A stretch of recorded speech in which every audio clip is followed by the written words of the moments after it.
According to the latest Fannie Mae Home Purchase Sentiment Index, only about 1 in 5 American consumers say it's a good time to buy a home.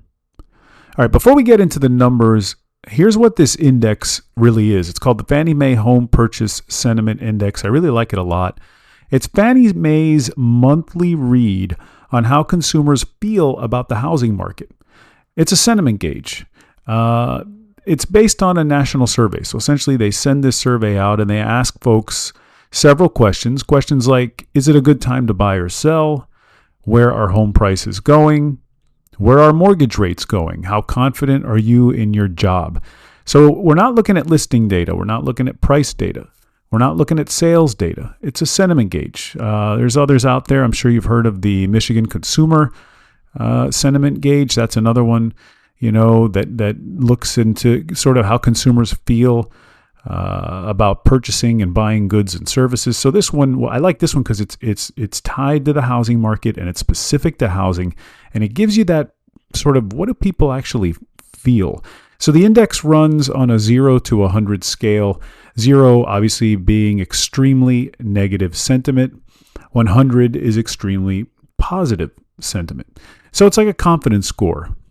Typically scores in the 80s and 90s show strong confidence in the housing market. 70s is a bit more cautious, kind of a mixed review. And if you see a number in the 60s, it's pretty weak. Now, when the number is in the low 70s, it means people don't feel great, but they're not panicking either. So where is the most recent reading? Well, as of April 2026, we're at 72.8.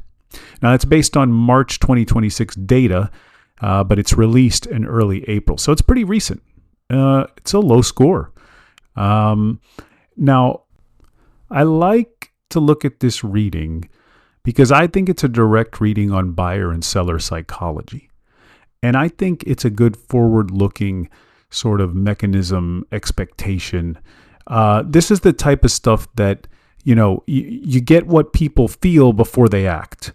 So it kind of tells me where I think things could be headed. Now, let me give you some historical context because in 2019, but first of all, the data goes back to 2011. That's when they started tracking this. In 2019, the reading was 93.8. That's how confident people were in the housing market then. And at its low, it was 56.7 in 2022. So a typical normal market in which people are feeling pretty good is in the 80s. Right now we're in the low 70s at 72.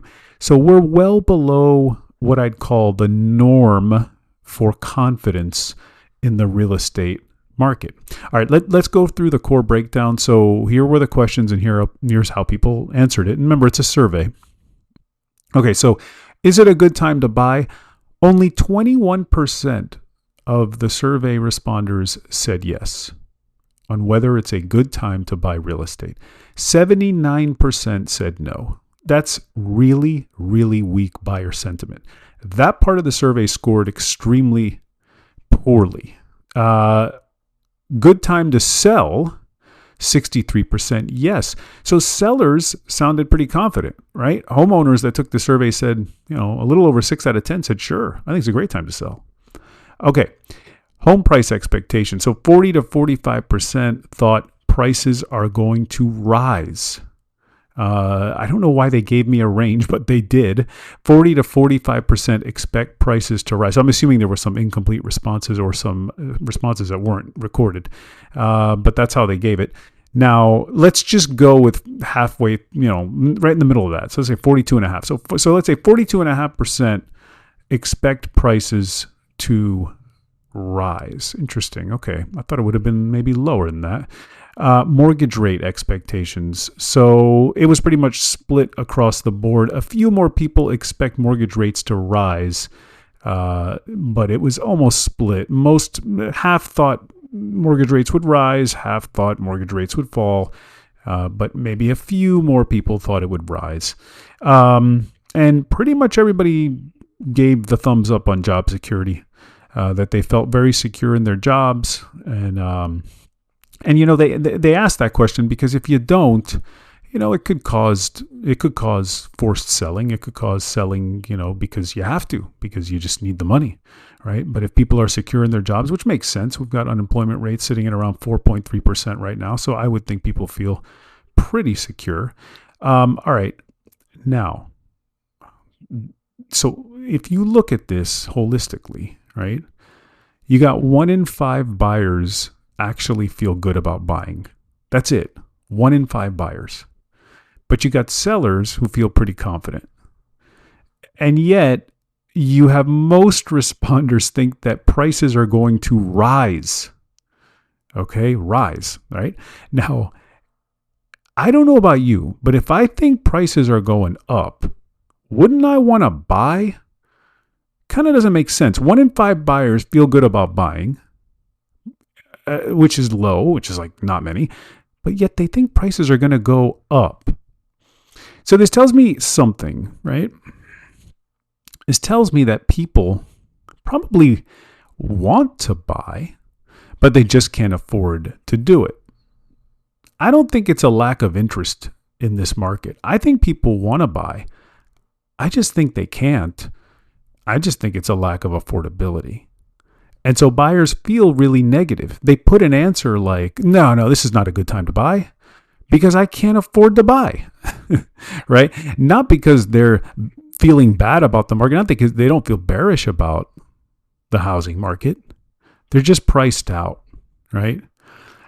So it just speaks to me to the affordability problem that we continue to have and doesn't go away. And this survey tells me a lot about that.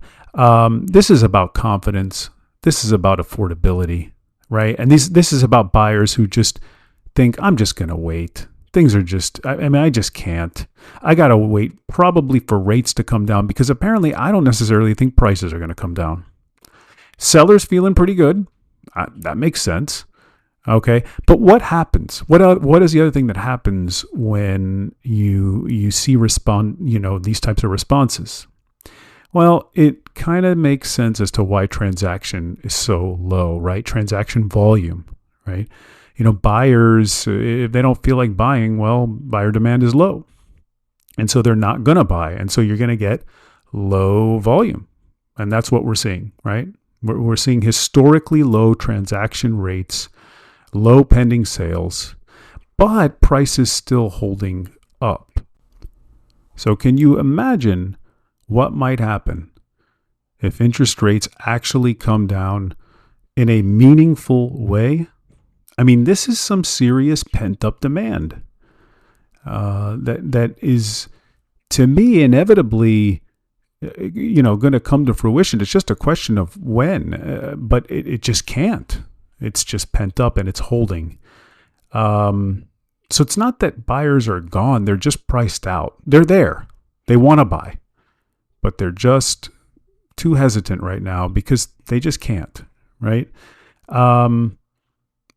Speaks to the affordability issue we have. It's just another example, but it's a good indicator, and it's one I would follow because, again, sentiment tells you a lot, and it tells you about where things probably end up going down into the future before you get actual, real, raw data.